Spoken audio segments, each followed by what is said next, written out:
All right, so we got the recap for North Carolina Central versus South Carolina State. Final for this one was 24-21. South Carolina State took home the win and essentially is the #1 team in the MEAC at this moment. Great game played by both teams. South Carolina State was just overall dominant on both sides of the ball.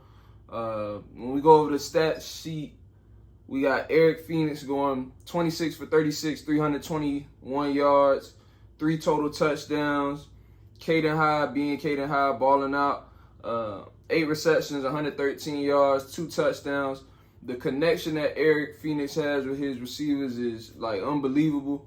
I think he's making a good argument for him to be the potential MEAC Player of the Year. When you watch the game or any game that he plays, he's very decisive with the ball. He knows when to run. When he delivers the ball to his receivers, he's putting it in spots that will allow them to get yards after the catch.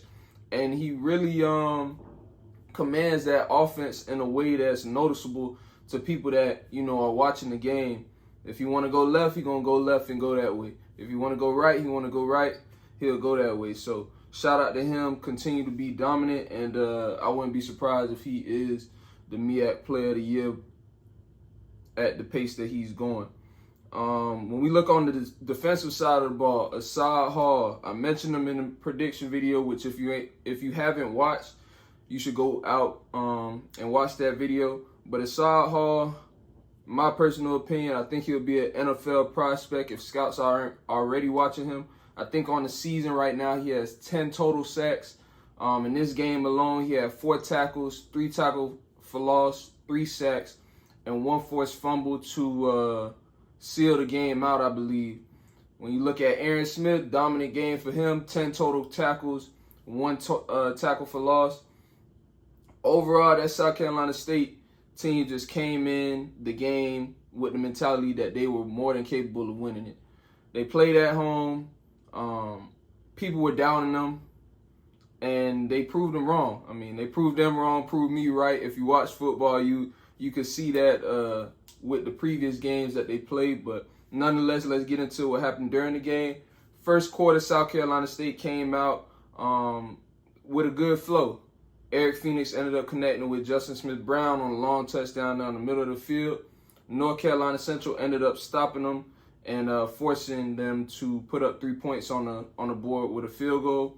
Moving into the second quarter, a crucial penalty that was kind of played out the right way by Dyson Roberts, the punter for South Carolina State, resulted in North Carolina Central being called for a roughing the kicker, which ended up leading to a touchdown from Eric Phoenix late in the second. As we talked about in the prediction video, starting this game early for North Carolina Central was going to be crucial because South Carolina State has been a team which has shown a team that can start fast and close out the game. So North Carolina Central ended up going into halftime scoreless. The score was 17-0. South Carolina State had the lead, and it was, a turning point in the game. Whatever conversation was had with North Carolina Central at halftime impacted them because things started to get rolling. When they came out, initially they were stopped with a 3-and-out. And then when the ball got turned over back to South Carolina State, Eric Phoenix ends up throwing a pick to Max Urin, who puts them in position to score for a touchdown by Jamari Taylor. That puts 7 points on the board for North Carolina Central, and the only 7 points that they got in the third quarter. The rest of their touchdowns came in the fourth quarter after Walker Harris connected with Markel Quick, and then another touchdown came from Chauncey Spikes.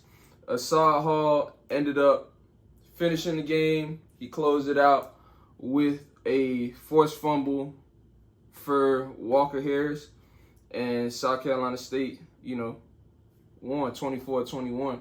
I don't think it's a shocker to some, but what Coach Berry is building at this program is definitely a great thing. And being at the game, you could see a part of the vision that he has for the program. when you look at the team from a physical aspect, South Carolina State has always been a team that has a program that has a great strength and conditioning program for their athletes. But when you look at his overall vision, like, you can see South Carolina State going to be a team to continue leading the MEAC for the years to come. So excited to see where they go as a program. Next week, I believe they play Howard. North Carolina Central is going into a bye, and the MEAC, is readjusting itself as it always does, because it's competitive week to week, day by day. Things can change. Somebody could get upset. That's just football or sports in general. But loving what I'm seeing from South Carolina State.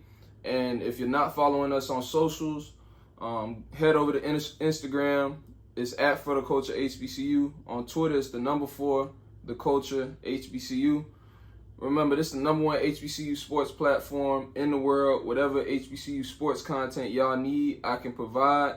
I'm glad to have y'all, and y'all stay tuned for the next one.